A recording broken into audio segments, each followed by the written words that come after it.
મિત્રો, ક્યારેક ઘર માત્ર ઈંટો અને સિમેન્ટથી નથી બનતું. ઘર બને છે સંબંધોથી, લાગણીઓથી અને પ્રેમથી.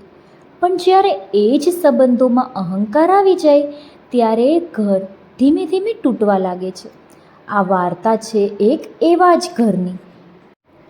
અમદાવાદના એક વિસ્તારમાં એક સારો પરિવાર રહેતો હતો. કાંતાબેન ઘરના વડીલ, તેમનો દીકરો મયુર અને તેમની નવી વહુ પૂજા.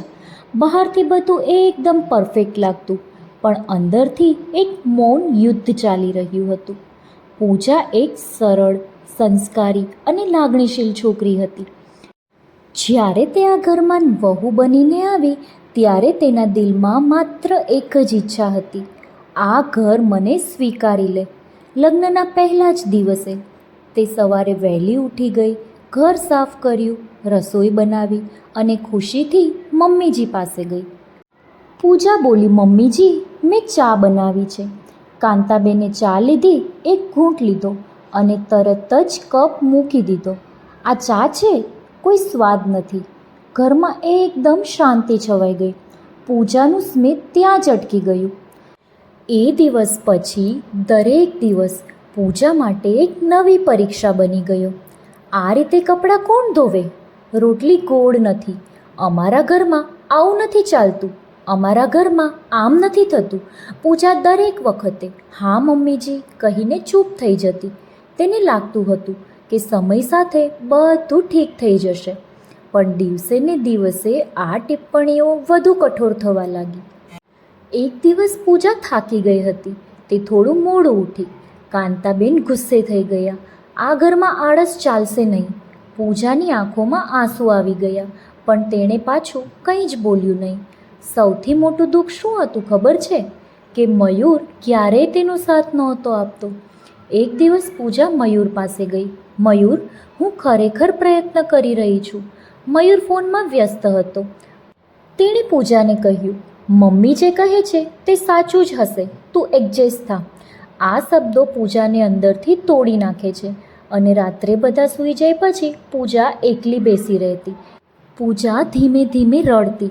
તે ફોન હાથમાં લેતી કે મમ્મીને કોલ કરવો છે, પણ પાછું મૂકી દેતી કે એને ચિંતા થશે. તે પોતાનું દુઃખ પોતાના અંદર જ દબાવી રાખતી. સમય પસાર થતો ગયો. એક દિવસ પૂજાને ખબર પડી કે તે ગર્ભવતી છે. તે ખુશ થઈ ગઈ. તે દોડી જઈ અને મમ્મીજીને કહ્યું, મમ્મીજી, હું મા બનવાની છું. થોડો સમય શાંતિ રહી અને પછી મમ્મીજીનો જવાબ આવ્યો, હવે કામથી બચવા માટે બહાના મળી ગયા ને? આ શબ્દો સાંભળીને પૂજાનું દિલ તૂટી ગયું અને પૂજા રડવા લાગી. હવે સ્થિતિ વધુ ખરાબ થઈ ગઈ હતી. ગર્ભવતી હોવા છતાં પૂજાને બધી જવાબદારીઓ આપવામાં આવતી અને તે થાકી જતી. તેને જરા પણ આરામ મળતો નહીં. પૂજાની તબિયત દિવસે ને દિવસે ખરાબ થતી ગઈ. એક દિવસ તે પાણી ભરતી હતી અને અચાનક જ ચક્કર આવતા તે પડી ગઈ. આ જોઈને મયુર દોડીને આવ્યો અને તેને હોસ્પિટલ લઈ ગયા. ડૉક્ટરે ગંભીર અવાજમાં કહ્યું કે તેને ખૂબ જ સ્ટ્રેસ છે અને સ્ટ્રેસને લીધે જ આ થયું છે. આ રીતે ચાલશે તો જોખમ વધારે છે. આ સાંભળીને મયુર પહેલી વાર ડરી ગયો. ઘર પર પાછા આવ્યા પછી થોડી શાંતિ થઈ, પણ અંદરથી તો તણાવ હજુ પણ હતું.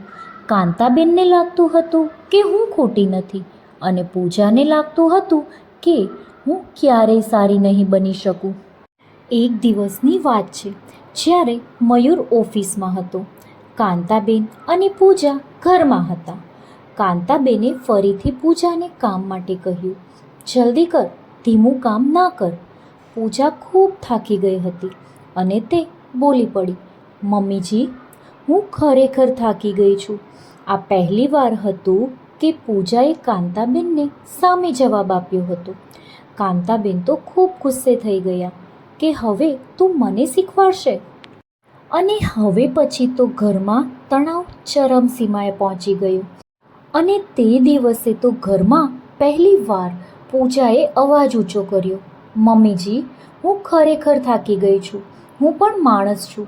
ઘરમાં એકદમ શાંતિ છવાઈ ગઈ. કાંતાબેનની આંખોમાં ગુસ્સો આવી ગયો. આજ સુધી કોઈ વહુએ મને જવાબ આપ્યો નથી અને તું આજે મને શીખવાડે છે. પૂજા ડરી ગઈ, પણ હવે તેનું અંદરનું દુઃખ બહાર આવી રહ્યું હતું. હું માત્ર થોડી સમજણ માંગુ છું, પૂજા બોલી. કાંતાબેન ગુસ્સે થઈને બોલ્યા, જો તને આ ઘર ગમતું નથી તો તું જઈ શકે છે. આ શબ્દો વીજળીની જેમ પડ્યા. પૂજાના પગ નીચેથી જમીન ખસી ગઈ. આ ઘર હવે મારું નથી. તે રડતી રડતી પોતાના રૂમમાં ગઈ. રાત્રે પૂજા એકલી બેઠી હતી. તે બેગ બહાર કાઢે છે, ધીમે ધીમે કપડાં ભરે છે. તેના હાથ કંપી રહ્યા હતા. શાયદ હવે મને જવું જ પડશે. તે પોતાના પેટ પર હાથ રાખે છે અને બોલે છે, હું તને આ વાતાવરણમાં નથી રાખી શકતી. સવાર થઈ. મયુર ઓફિસ જવા માટે તૈયાર થઈ રહ્યો હતો. તેને ખબર પણ નહોતી કે શું થવાનું છે. પૂજા શાંતિથી બેગ લઈ અને બહાર આવી ગઈ. મયુરે પૂછ્યું, ક્યાં જઈ રહી છે? પૂજાની આંખોમાં આંસુ હતા. હવે હું અહીં રહી શકતી નથી. જ્યારે પૂજા ઘર બહાર નીકળી ત્યારે અચાનક જ તેને ફરીથી ચક્કર આવ્યા અને તે રસ્તા પર જ પડી ગઈ. આજુબાજુથી લોકો દોડીને આવ્યા. મયુર પણ દોડીને ગયો. પૂજા. હોસ્પિટલમાં ડૉક્ટરે ગંભીર અવાજમાં કહ્યું કે તમારી પત્ની ખૂબ જ નબળી પડી ગઈ છે અને હવે બાળક માટે પણ જોખમ છે. ડૉક્ટરની વાત સાંભળીને મયુરના હાથ કંપી ગયા. કાંતાબેન પણ ત્યાં પહોંચ્યા. તેમણે પહેલી વાર પૂજાને આ હાલતમાં જોઈ. થોડી વાર પછી ડૉક્ટર બહાર આવ્યા અને બોલ્યા, અમે પૂરી કોશિશ કરી પણ બાળક બચી શક્યું નથી. એકદમ શાંતિ છવાઈ ગઈ. પૂજાની દુનિયા તૂટી ગઈ. મયુર જમીન પર બેસી ગયો. પૂજા બેડ પર સૂતી હતી. તેની આંખોમાંથી આંસુ વહી રહ્યા હતા અને તે ધીમેથી બોલી કે મેં શું ખોટું કર્યું હતું. આ પ્રશ્નનો કોઈ જ જવાબ ન હતો અને કોઈની પણ પાસે ન હતો. કાંતાબેન એક ખૂણે ઊભા હતા. તેમણે આ બધું જોયું.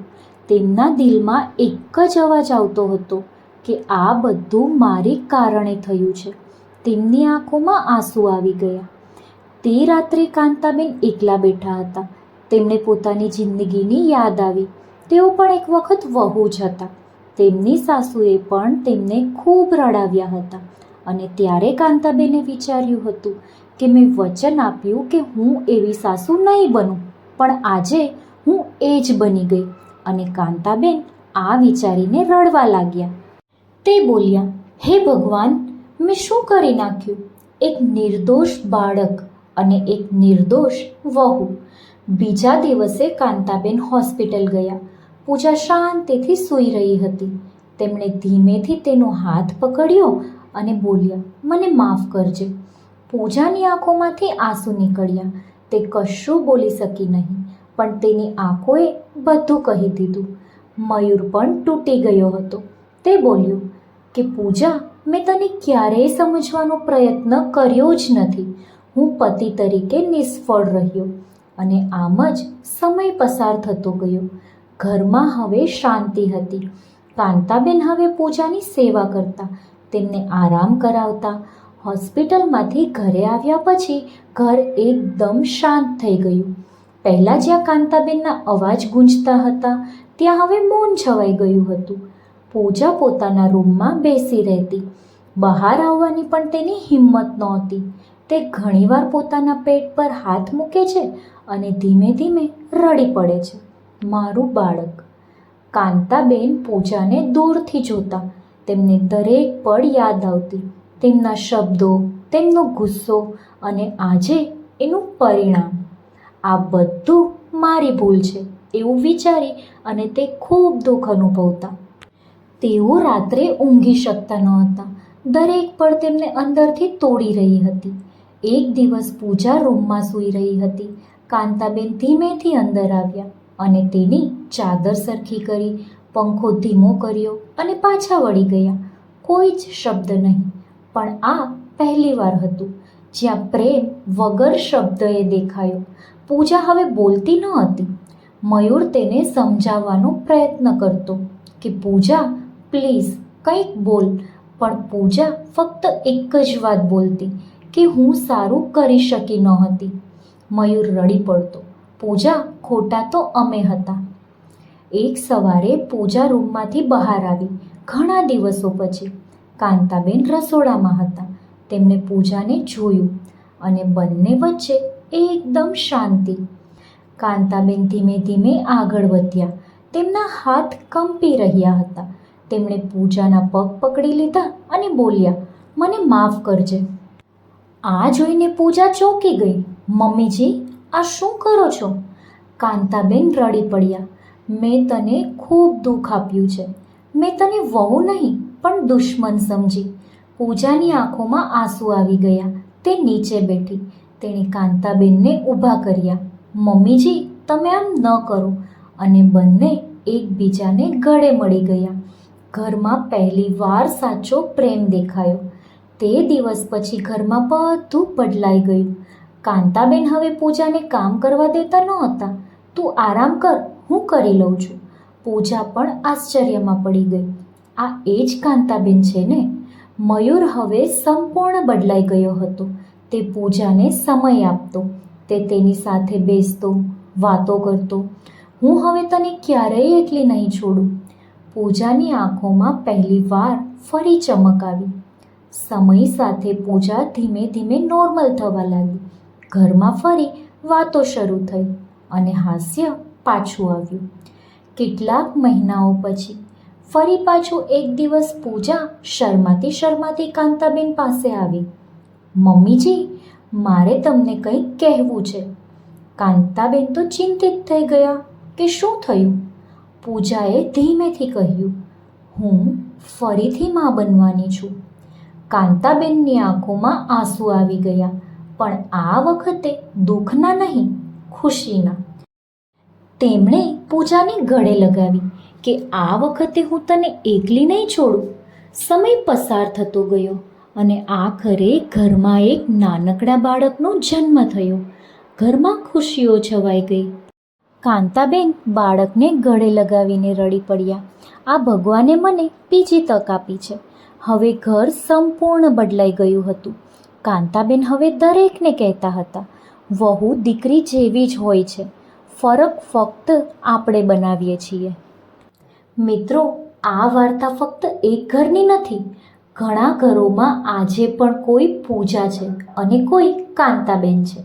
ક્યારેક માફી એક શબ્દ નથી, પણ એક નવું જીવન છે. અને પ્રેમ એ જ એકમાત્ર રસ્તો છે જે તૂટેલા સંબંધોને ફરી જોડે છે. મિત્રો, જો આ વાર્તાએ તમારું દિલ સ્પર્શ્યું હોય તો લાઈક કરો, શેર કરો અને આવી જ અવનવી વાર્તા માટે મારી ચેનલને સબસ્ક્રાઈબ કરવાનું ભૂલશો નહીં. Thank you for watching.